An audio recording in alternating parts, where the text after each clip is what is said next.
अस्सलाम वालेकुम दोस्तों, आज के आपके लिए बहुत ही दिलचस्प वीडियो लेकर हाजिर हैं। दोस्तों वीडियो शुरू करने से पहले आपसे छोटी सी गुजारिश है, अगर आपने अभी तक हमारा चैनल सब्सक्राइब नहीं किया तो सब्सक्राइब करें, साथ में दिए गए घंटी के निशान को दबाकर ऑल पर प्रेस करें।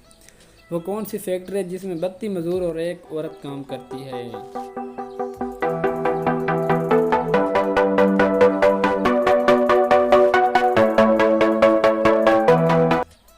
जी हाँ दोस्तों, आपका मुंह, 32 दांत और एक जबान।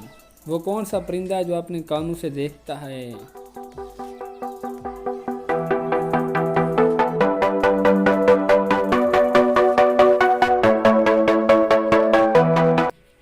चमगादड़, जो अपने कानों के जरिए देखता है। लड़की के जिस्म का वो कौन सा हिस्सा है जो हम खा सकते हैं?